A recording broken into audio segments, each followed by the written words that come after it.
স্বদেশ মন্ত্র, স্বামী বিবেকানন্দ।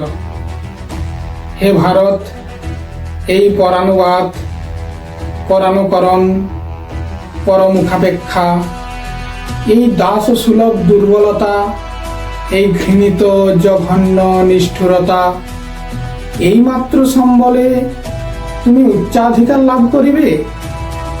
এই লজ্জাকর কাপুরুষতা সহায়ে তুমি বীরভোগ্যা স্বাধীনতা লাভ করিবে। এ ভারত, ভুলিও না তোমার নারী জাতির আদর্শ সীতা, সাবিত্রী, দময়ন্তী। ভুলিও না তোমার উপাস্য উমানাথ, সর্বত্যাগী শঙ্কর। ভুলিও না তোমার বিবাহ, তোমার ধন, তোমার জীবন ইন্দ্রিয় সুখের, নিজের ব্যক্তিগত সুখের জন্য নহে। ভুলিও না তুমি জন্ম হইতেই মায়ের জন্য বলি প্রদত্ত। ভুলিও না তোমার সমাজ সে বিরাট মহামায়ার ছায়া মাত্র।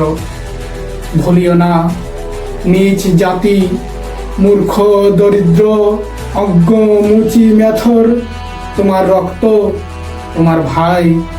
হে বীর, সাহস অবলম্বন করো, সদর্পে বলো আমি ভারতবাসী, ভারতবাসী আমার ভাই। বলো মূর্খ ভারতবাসী, দরিদ্র ভারতবাসী, ব্রাহ্মণ ভারতবাসী, চণ্ডাল ভারতবাসী আমার ভাই। তুমিও কোটিমাত্র প্রস্তাবৃত হইয়া সদর্পে ডাকিয়া বলো ভারতবাসী আমার ভাই, ভারতবাসী আমার প্রাণ, ভারতের দেবদেবী আমার ঈশ্বর, ভারতের সমাজ আমার শিশুসজ্জা, আমার যৌবনের উপবন, আমার বার্ধক্যের বারাণসী। বলো ভাই, ভারতের মৃত্তিকা আমার স্বর্গ, ভারতের কল্যাণ আমার কল্যাণ।